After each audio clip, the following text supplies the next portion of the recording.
Assalamualaikum warahmatullahi wabarakatuh. Salam sehat, sehat Indonesia. Pada kesempatan kali ini saya akan menjelaskan mengenai farmakologi obat antibiotik. Jadi, antibiotik itu merupakan segolongan senyawa, baik alami maupun sintetik, yang mempunyai efek menekan ataupun menghentikan suatu proses biokimia di dalam organisme, khususnya dalam proses infeksi oleh bakteri. Pada antibakteri dikenal dengan istilah spektrum. Apa itu spektrum? Yaitu jangkauan efektivitas atau kerja dari bakteri, antibakteri ya. Di sini ada dua untuk spektrum antibakteri, ada yang spektrum sempit atau dikenal dengan narrow spektrum dan juga ada spektrum luas atau dikenal dengan broad spektrum. Apa bedanya ya? Kalau untuk narrow spektrum itu hanya efektif melawan bakteri hanya satu jenis bakteri saja gitu atau satu golongan bakteri saja. Contoh obatnya ada penisilin G dan juga streptomycin. Untuk yang broad spectrum ini lebih efektif melawan beberapa jenis atau beberapa golongan bakteri. Jadi efektivitasnya membunuh bakteri itu lebih banyak jenis bakteri yang dapat dibunuh atau dihambatnya. Ini contoh obatnya ada tetracycline sama chloramphenicol dan lain-lain.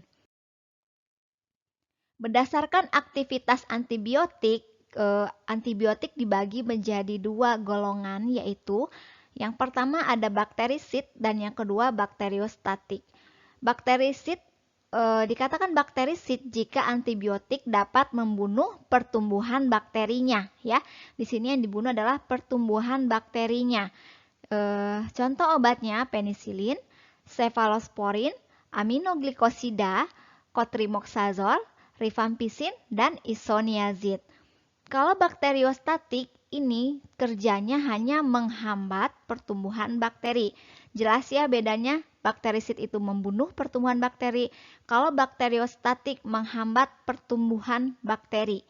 Contoh obatnya ada sulfonamid, trimetoprim, tetracycline, erythromycin, dan lain-lain. Pada penggunaan antibiotik dikenal istilah resistensi, yaitu kemampuan suatu bakteri untuk tidak terbunuh atau terhadap pembunuhannya oleh suatu antibakteri. Artinya, jika menggunakan antibakteri tertentu, maka bakteri yang ada di dalam tubuh itu tidak mempan terhadap penggunaan antibakteri tersebut gitu. Jadi lebih kuat gitu ya di dalam tubuh. Ini dapat terjadi secara alamiah atau didapat karena perkembangan di dalam tubuh. Oleh karena itu, dapat terjadi bakteri yang dulunya itu peka berubah jadi resisten atau untuk membunuhnya membutuhkan dosis yang lebih tinggi. Ya, maksudnya di sini jika sudah terjadi resisten di dalam tubuh terhadap suatu antibakteri atau antibiotik, maka dibutuhkanlah bisa golongan antibiotik lain ataupun dosis dari antibiotik yang masih segolongan itu harus lebih ditingkatkan agar dapat membunuh atau menghambat bakteri secara efektif di dalam tubuh. Berdasarkan jenis terapi menggunakan antibiotik itu penggunaannya ada bisa untuk tiga terapi ya. Yang pertama terapi empirik. Nah, terapi ini menggunakan antibiotik pada saat mikroba belum diketahui secara pasti jenis dan kepekaannya.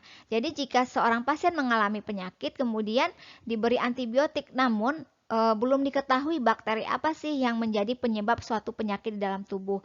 Nah, ini pemberiannya ini berdasarkan teori atau pengalaman sebelumnya. Bisa dilihat mungkin dari gejala yang timbul atau tanda-tanda penyakit yang ada gitu ya. Itu disebut dengan terapi empirik. Selanjutnya terapi definitif. Ini terapi menggunakan antibiotik di mana sudah diketahui secara pasti atau sudah diketahui identitasnya. Misalnya pasien mengalami gejala penyakit lambung ya, tukak lambung.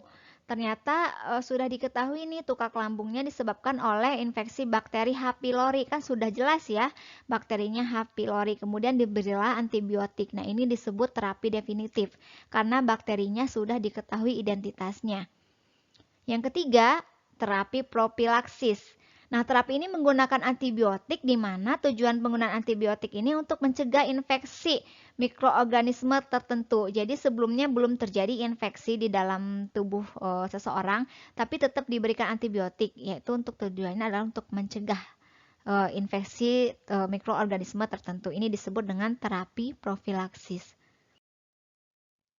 Pada antibiotik juga terdapat efek samping yang mungkin timbul pada pasien yang menggunakan obat ini. Yang pertama ada reaksi alergi, disebut juga hipersensitivitas.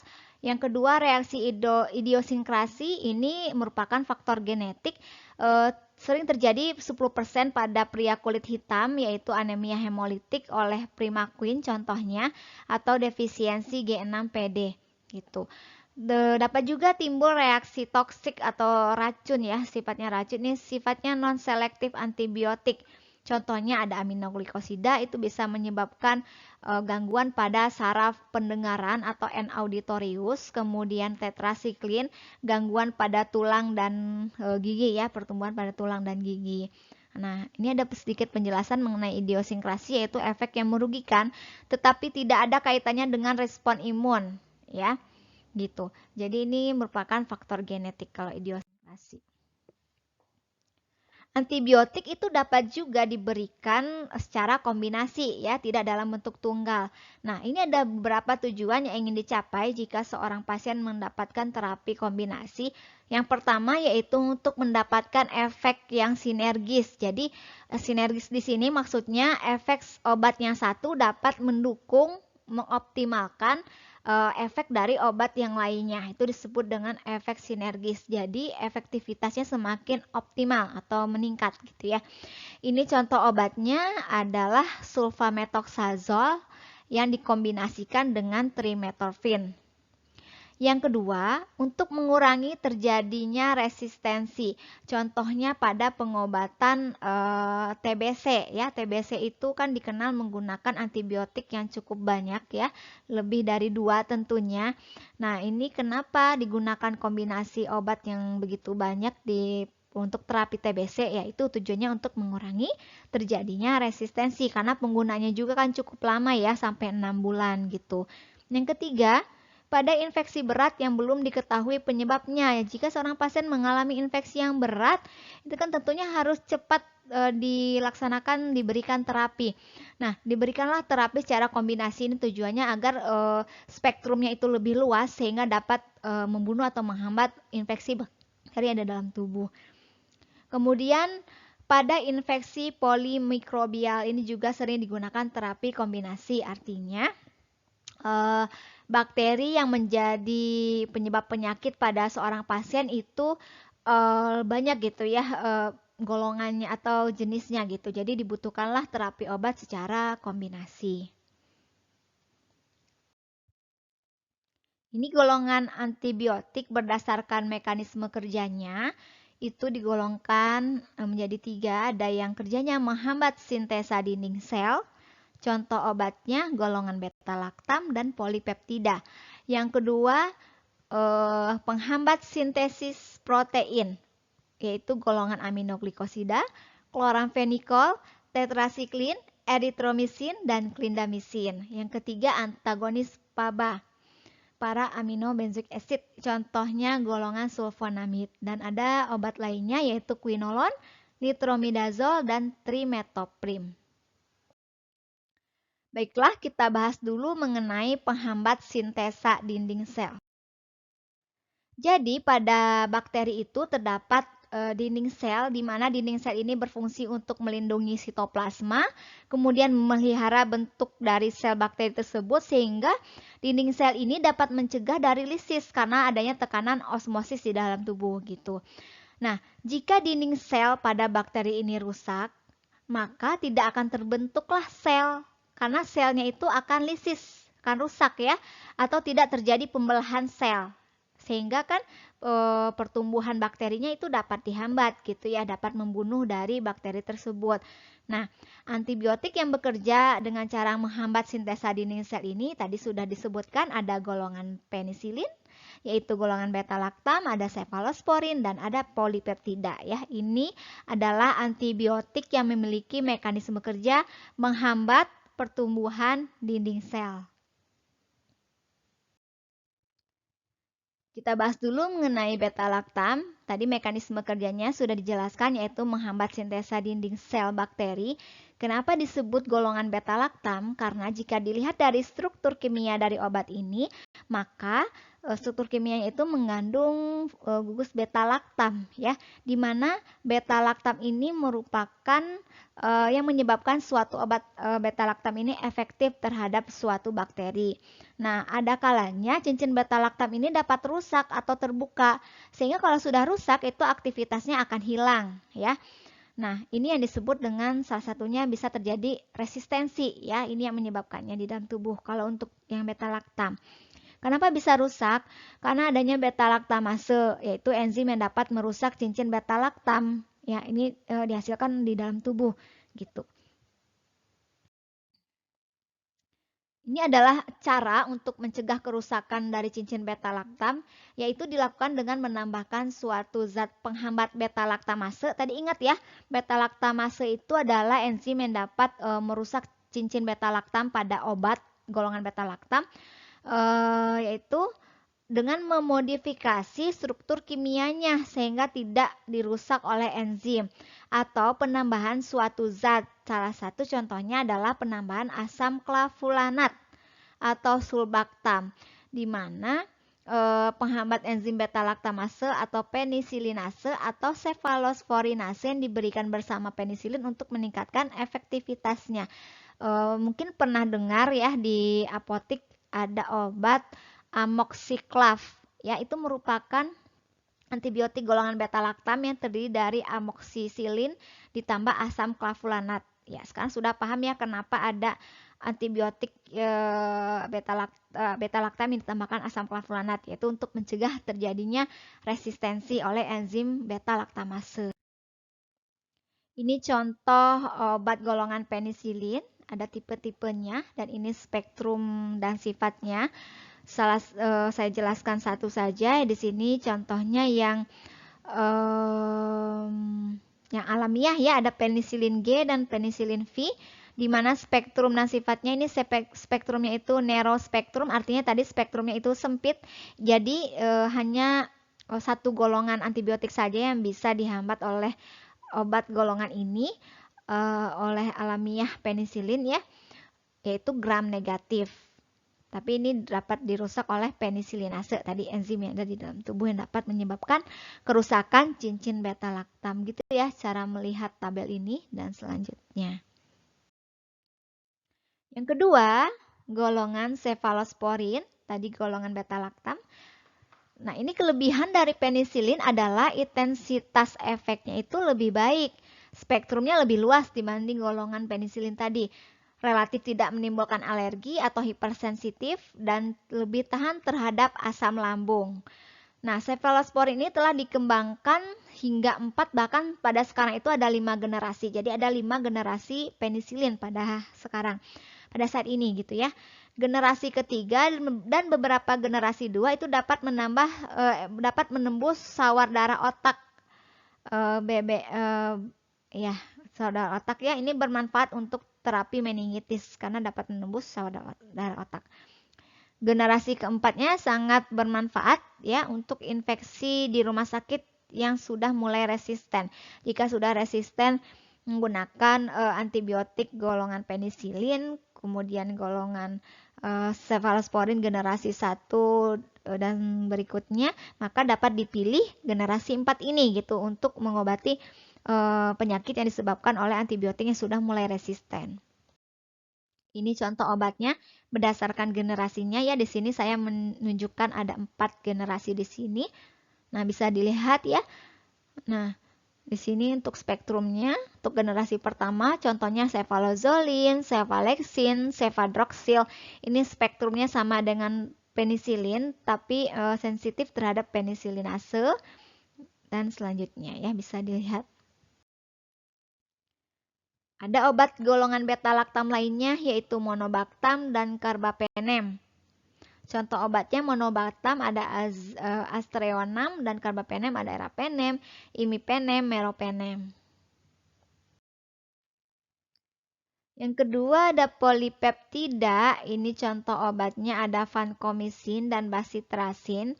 Vancomycin ini toksik pada pendengaran, yaitu dapat menyebabkan gangguan pendengaran setelah mengkonsumsi obat ini pada beberapa orang gitu ya. Nggak semuanya gitu, tapi harus di bawah kontrol dokter ya, nanti dicek secara berkala bagaimana fungsi pendengarannya. Bacitracin ini menyebabkan nefrotoksik ya, berarti gangguan pada ginjal. Nah, golongan obat yang kedua yaitu penghambat sintesa protein. Tadi masih menghambat sintesa dinding sel bakteri ya, ini menghambat sintesa protein. Sintesa protein pada mikroba ini berlangsung di ribosom. Nah, antibakteri dapat menghambat sintesa protein bekerja dengan mengikat ribosom 30S atau 50S atau bisa kedua-duanya. Ya, gitu. Contoh obatnya ada aminoglikosida. Ini sifatnya bakterisidal atau membunuh bakteri. Dan obat selanjutnya ada tetrasiklin, kloramfenikol, dan klindamisin. Ini bersifat bakteriostatik atau menghambat pertumbuhan bakteri. Kita bahas dulu yang aminoglikosida. Untuk spektrumnya ini berspektrum luas dan bersifat bakterisid. Toksisitasnya itu besar dengan indeks terapi yang sempit, hanya digunakan untuk infeksi berat yang belum diketahui penyebabnya atau infeksi karena gram negatif saja. Nah, ini tidak bisa diabsorpsi di saluran gastrointestinal atau diabsorpsi di saluran pencernaan kita, sehingga pemberiannya hanya dalam bentuk injeksi gitu. Toksisitas yang berbahaya itu tadi ya bisa menyebabkan ototoksik, gangguan pendengaran, nefrotoksik atau gangguan pada ginjal dan juga neuromuscular block. Nah, ini contoh obatnya. Ada gentamisin, kanamisin, streptomisin, tobramisin, neomisin, dan amikasin. Selanjutnya tetrasiklin. Absorpsi golongan ini dapat terhambat dengan adanya makanan, kecuali doksisiklin, dan dapat membentuk ikatan kompleks dengan kalsium dan magnesium ataupun dengan logam-logam yang lainnya. Nah, ikatan kompleks ini bersifat sukar larut ya jika terjadi ikatan di saluran pencernaan sehingga tidak dapat diabsorpsi. Oleh karena itu, pemberiannya tidak boleh digunakan bersamaan dengan makanan yang banyak mengandung logam-logam seperti yang saya sebutkan tadi, ada kalsium, ada magnesium ya gitu. Seperti pada susu, kemudian ada obat antasida kan mengandung magnesium ya. Nah, ini tidak boleh digunakan berbarengan karena efektivitasnya akan berkurang. Efek samping yang mungkin timbul karena tetrasilikin yaitu dapat mengikat kalsium ataupun fosfat yang terdapat di tulang dan gigi. Nah, ikatan tersebut dapat menyebabkan pewarnaan ataupun gangguan pertumbuhan. Jadi giginya misalnya di warna kuning gitu ya, itu bisa saja terjadi.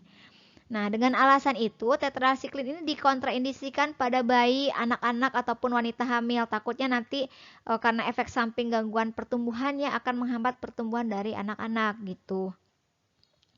Tetrasiklin ini yang banyak digunakan adalah tetrasiklin, minosiklin, klortetrasiklin, oksitetrasiklin, demeklosiklin, dan doksisiklin.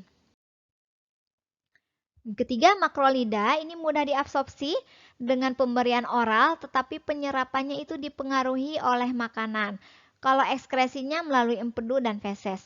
Penggunaannya yaitu untuk infeksi mikoplasma, pneumonia, penyakit legioneri, kemudian chlamydia, difteri, dan juga pertusis. Contoh obatnya ada eritromisin, roksitromisin, azitromisin, klaritromisin, dan juga spiramisin yang berakhiran sin, isin gitu ya. Selanjutnya kloramfenikol, ini spektrumnya lebih luas ya, efektif untuk kebanyakan bakteri aerob bahkan anaerob kecuali Pseudomonas. Ini efek merugikan kloramfenikol adalah dapat mendepresi sumsum tulang belakang dan juga anemia aplastik. Ini dapat berakibat fatal, sehingga kloramfenikol ini sebaiknya dicadangkan pada infeksi yang hanya mengancam kehidupan pasien. Chloramphenicol ini juga dapat menyebabkan baby Gray syndrome. Kenapa bisa terjadi? Karena metabolisme chloramphenicol dalam tubuh itu melalui proses konjugasi glukuronidase yang kemungkinan belum sempurna pada bayi gitu. Sehingga bayinya bisa mengalami baby Gray syndrome ini. Nah, hambatan metabolisme ini menyebabkan kadar obat meningkat di dalam tubuh sehingga terakumulasilah kadar obat yang di dalam tubuh ya, semakin banyak gitu terakumulasi. Ini bisa menyebabkan distensi, kemudian mual, kemudian sianosis, kemudian bahkan gangguan pernafasan. Nah, karena itu obat chloramphenicol ini tidak boleh diberikan untuk bayi. Yang kelima ada clindamycin. Ini termasuk kelompok ini adalah clindamycin dan lincomycin. Ini aktivitas golongan ini hampir sama dengan golongan eritromisin, namun berbeda dalam kemampuan penetrasinya ya. Clindamycin ini dapat menembus hampir semua membran, termasuk bisa menembus tulang dan mempunyai aktivitas terhadap kuman anaerob. Ya, itu untuk golongan sintesis PABA ya. Sintesis protein. Selanjutnya golongan yang ketiga berdasarkan mekanisme kerjanya ada golongan sulfonamida atau antagonis PABA. Contohnya itu sulfa ya. Secara struktur kimianya ini mirip dengan PABA ya obat ini sehingga dapat menduduki tempat bergabungnya PABA dengan asam dihidropetroat dalam mesintesis asam tetrahidrofolat yang selanjutnya akan disintesis menjadi asam folat. Asam folat ini selanjutnya digunakan sintesis DNA atau RNA pada bakteri. Nah, golongan sulfa ini masih banyak digunakan adalah kombinasi antara sulfonamid dan trimetrofin. Kombinasi ini mempunyai efek yang sinergis ya, tadi sudah dijelaskan, jadi efektivitasnya dapat semakin meningkat karena penggunaan kombinasi obat ini. Sulfonamid ini berkompetisi dengan PABA, sedangkan trimetrofin mencegah reduksi dihidrofolat menjadi tetrahidrofolat dengan menghambat enzim dihidrofolat reduktase sehingga kan asam folatnya tidak terbentuk gitu pada sel bakteri tersebut gitu. Jika dilihat dari penjelasan tadi, ini kan memiliki mekanisme kerja yang berbeda ya antara sulfonamid dan trimetropin gitu, sehingga dapat meningkatkan efektivitas dari terapi karena menggunakan kombinasi dua obat ini. Obat yang komposisinya kombinasi sulfonamid dan trimetrofin itu disebut dengan cotrimoxazole. Ini sering digunakan untuk mengobati infeksi, penyakit ISK, saluran kemih, diare, dan juga pneumisitis. Dapat juga digunakan pada infeksi mata, contohnya sulfacetamid ya. Di contoh obat golongan sulfa ada sulfamethoxazole, trimetorfin, sulfacetamid, sulfadiazin, sulfapiridin, dan sulfasalazin. Ini golongan lainnya ya, yang tidak termasuk ketiga golongan di atas, ada quinolon dan fluoroquinolon. Ini merupakan antibiotik tuh relatif baru ya, pada awalnya digunakan hanya untuk infeksi saluran kemih. Nah, quinolon ini disintesis atau dibuat dari asam nadik silat melalui proses fluoronisasi. Ini efektif terhadap berapa kuman gram positif dan gram negatif sehingga itu spektrumnya adalah luas ya. Karena dua golongan bakteri yang bisa menggunakan obat ini, gram positif dan juga gram negatif gitu. Efektif untuk infeksi saluran kemih. Selain itu juga efektif untuk diare ya, untuk yang penyakit infeksi saluran pencernaan, salah satunya diare yang disebabkan oleh Shigella, Salmonella, E. coli atau Campylobacter. Mekanisme kerja dari quinolon ini adalah menghambat enzim DNA girase yang sangat efektif untuk replikasi DNA dari bakteri sehingga pembelahan bakterinya kan tidak dapat dihambat gitu. Ciprofloxacin ini merupakan prototipe golongan ini, contohnya adalah levofloxacin. Ya, itu adalah penjelasan mengenai farmakologi obat antibiotik. Mudah-mudahan dapat dipahami oleh semuanya. Saya akhiri penjelasan mengenai antibiotik. Assalamualaikum warahmatullahi wabarakatuh.